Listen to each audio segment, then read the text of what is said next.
Okay, we're live.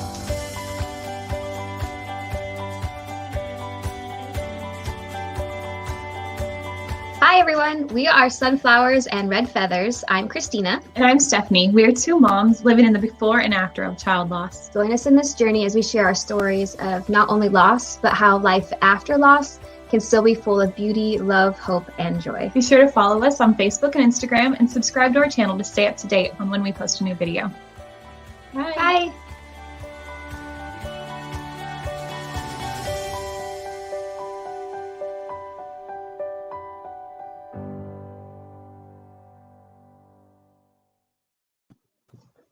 Hi, everybody. We are Sunflowers and Red Feathers. I'm Christina.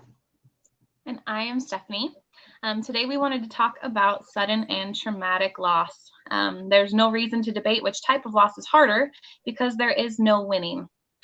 Loss and grieving sucks no matter what when someone dies. The topic we want to discuss today is how a death that was expected may be different than what was unexpected and why that could be. So today we have an extra special guest with us today, and his name is Alex Plaumann, and I'm going to let Christina kind of give a little bit more background on him before we dive on in. Yeah, so we picked this topic. If you listen to our podcast episodes in order, our last episode, we just shared briefly our stories about how we lost our children, Mason and Joshua. So they were very traumatic and very unexpected experiences of loss, and it kind of got me thinking about how that might be slightly different than expecting somebody to pass away, whether of a terminal illness or, growing old, that kind of thing. It's a lot more natural. That's the natural way of things, right? So usually child loss, for most bereaved parents, it's not expected at all. Sometimes children die of terminal illnesses, and you may have some time to plan for that, but more often than not, a child dying is just very unexpected, and it's very traumatic often. And so when we found, actually Alex found us on Instagram, and we decided to interview him on this episode, we thought we would kind of dive into that, a look into sudden loss. And I'll go ahead and just let Alex take it away and kind of explain how he fits in with this topic. So, hi. Yeah. Thank you guys for having me. I appreciate it. I fit into this topic because, we started a nonprofit called Judy's Way Incorporated. And the reason we started it was because my brother and I, we lost our mom suddenly in April of 2020. She was diagnosed with stage 3 lung cancer. And on her way home from her second chemo treatment, she was in a car accident and passed away in that car accident. So it was, very sudden and very traumatic. And I jump right into why we started the nonprofit. I mean, that's why, we are inspired to start Judy's Way because of my mom. She was the most loving, supportive and selfless person. Anyone who met her would say the same. And we wanted to keep her spirit alive and to help people who not only go through sudden loss, because like you said, it's not a competition, but that the sudden loss is so impactful that it did, spur us into starting Judy's Way. Yeah, it's beautiful. I lost my mom as well. I don't know if you had seen any of those episodes, but losing a parent is hard at any time. My mom, she passed away from stage 4 breast cancer, and she fought for 6 years. So we had some time to plan, but I don't know, how can you ever plan for a parent's death, just like you can't plan for a child's death? It's hard no matter what. And we're both young, so that impacts us. Yeah. And I love what you've done to honor her memory. I think that's absolutely beautiful. I appreciate it. Yeah, that's one of the reasons why we started our podcast. We're trying to find hope and spread joy after such traumatic things. And I think that's really inspirational for people who are trying to figure out what their purpose is. Whether you've lost, somebody like a figure like your parent or a child, you are different. You're changed down to your core, I think, and sometimes just rattled so much you don't really know what your purpose is anymore. So taking your grief and turning into something like that is truly amazing. And when you first reached out to me, I had never heard of your services before at all. Honestly, I thought I was talking to Judy. So I was like, oh, great. What do what do you offer? And so when you told me, I was just like so surprised. We were very blessed after Mason died that our church and lots of people around us are very supportive and help pay for a lot of the stuff, because believe it or not, funeral expenses are very expensive. Very like expensive. And if you're not expecting that, like you don't put money away expecting like for us, for our children to die, or any other unexpected loss. You don't have that planned out usually. So just the fact that you offer that financial service is huge to so many people. So if you are struggling with that, please reach out to Alex and Judy's Way, because that's what they do. Do you want to tell a little bit more about the other services that you provide? Yeah, sure. So we provide like bereavement support, and mainly, I mean, it's through a few essential services, but it's mainly through counseling services. So we not only grant funds to people who are struggling with grief to pay for counseling services, but we also can help match them up with different counselors as well. And then the financial services is, for funerary and cremation services. And that's pretty much, it varies case by case. Sometimes it's helping a little bit and sometimes it's helping a lot. We've only been active for about 3.5 months, but we're actually working on helping our 6th family. So that is, something we're taking a lot of pride in, and it's been 3 for funeral expenses and the others for counseling services. Wow. Yeah. So that also, along with the funerary expenses, we can help assist in actually setting up the funerals as well. And we also actually, on top of that, we have a few resources such as like a checklist we thoroughly made about like what to do after a loved one dies. Because grief can be, as we all know, it can hit you so hard. It could be tough to get out of bed. So having this long checklist of the important things to do immediately, we found have been helpful, that we've been able to send to a lot of people. Yeah, I think I could have used that. Yeah. Yeah. And actually, but of the 6 people, it's all been people who've lost loved ones due to COVID. Oh, wow. Yeah. So it's kind of, falls into the sudden loss a bit as well, or kind of similar to what I went through with an illness that then you're uncertain of where it's going to go, and then it turns into a sudden loss. So that's just been helpful. Yeah, and Stephanie is better at quoting these numbers. I know she just told me the other day, but just 2020 alone, like so many, there's a bigger number of deaths. Help me out, Stephanie. What was that number that you shared with me? I was talking about suicide statistics.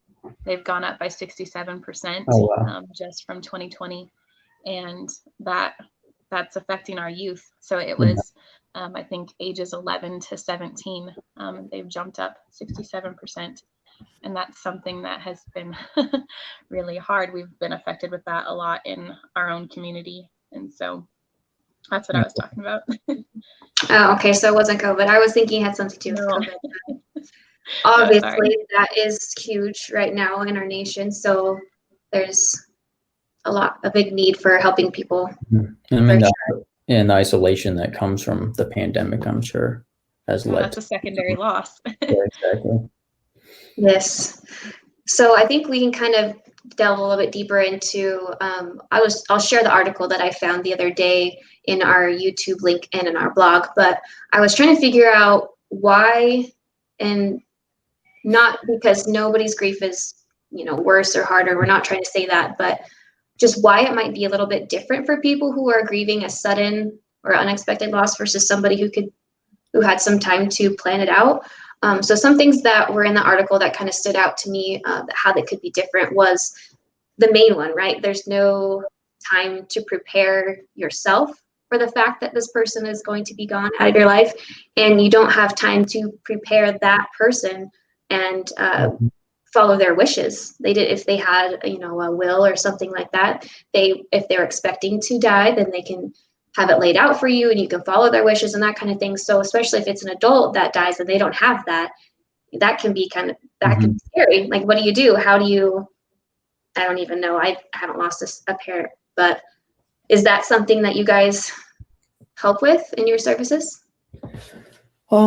Yeah, I mean, it's like people come to us with their specific, stories. And since a lot of it is sudden, we have, without revealing too much, have recently been helping a family who they had things planned, but because of COVID, it had to change everything. And it actually had to change the wishes of their loved one that they lost. So now they're having to cope with not only having COVID be the reason why like they lost a loved one, but now they have to, I mean, technically go against the wishes or just not be able to go through with what that person wanted because of regulations stemming to the remains of a person who died of COVID. So now we've been dealing with them and trying to be, very supportive, and we deal one-on-one with them. And now we're trying to find different ways to help them in their local community to do, now something different. But that is, like you're saying, it's a big difference where all loss is incredibly tragic and sad. But when someone is lost suddenly, you have to change those things up, and changing against their wishes obviously is going to, really hurt you inside. And I think one of the big differences too is when I was just thinking about this and what happened with my mom, when she was diagnosed with cancer, you're in denial a bit about like what it can mean. Where is this going to go? And there's only a few times that I let the mortality of her and this illness, like thinking this illness could take her, really, creep in to my thought process. And that when someone is sick for a longer time, you maybe start to grieve before they're actually gone, or you can like prepare, like you're saying with that. So I think just going from my thoughts when after the fact, I then dealt with a lot of anger and shock and just disbelief in how all this happened. So my grieving process just was all over the place. It just, I don't even know when it started. We lost her in April, and I'm still angry today a lot of the time. But yeah, That's fair. I don't know if I answered that question or not, but Yeah, no, that was great. yeah. Did you have something you were going to add, Stephanie? Oh, I was just going to say, when I worked for hospice as a grief counselor, like that's one thing we did. We planned and we prepared the family, we prepared the individual. We had time, it might not have been a long time, but we had those conversations, those hard conversations, and we were able to, go through those stages that Elizabeth Kubler-Ross wanted us to go, explained how grief was. And I feel like with sudden and unexpected losses, you don't have time to process any of that. I know for me, like I thought, well, I never thought about losing a kid, but I thought I pretty much had it down. I knew what I needed to be done and how to do it all. But when I lost Joshua, that all went out the window. I did not know what to do to plan a funeral for a child. I remember as soon as they got his body, like they wanted to know exactly then what we were going to do with him, what needed to be done. And I was like, I don't know. I don't know. Yeah. They just cry. I don't have anywhere to put my baby. I don't have any plans. I didn't have any money for it. Those are all things that you never even think about. And then it happens, and everybody, outside of your family needs to know what's going on now. And you don't have time to even process your own grief at the moment. You're just robotic doing what people are telling you to do and trying to figure out what just happened. And so I applaud you for being that middle ground person that is able to help pick up those pieces and take care of that stuff, because no one can plan for those unexpected losses. It's crazy. I appreciate that. So do you feel like because you did go through the kind of change of, like you said, the mentality of her, just what could possibly happen from her getting diagnosed with cancer to then dying suddenly, do you feel like your process, how that changed, do you think that helps you prepare to help other people? I think so, because I was able to I guess, kind of be on both sides of it. Exactly. So I think I can relate to everyone that really reaches out to us. So yeah, I think it definitely does. I mean, it's hard to help anyone, It's more of like trying to be a sounding board while then pointing them in the right direction of, how to get certain things done. But I also think Judy's Way, me and my brother did everything and created this while we were grieving. So it is so personal, and we care so much about this mission and how it just hits you so hard after you lose someone that this happens every single day. Yeah. And there's not a lot of support out there. I mean, you have a lot of church communities that can help, and you have like small things from the government or maybe for veterans, but there's not a lot of other avenues that people can actually get financial support. Yeah, that's true. I do think it does allow me to relate because I'm part of the community. We all are of loss. Something that you said. Oh, go ahead, Stephanie. I was going to ask, do you feel like you're finding that healing? I mean, you're not even a year into your grief yet, but is what you're doing healing you and your grief and your brother's grief at this time, do you think? I think so to an extent. I think it does help to see like other people and like other people are going through this, like as difficult it is when you're grieving, it's so all consuming. But then seeing other people are going through this, you can see, okay, you are like helping someone. That is what my mom was all about.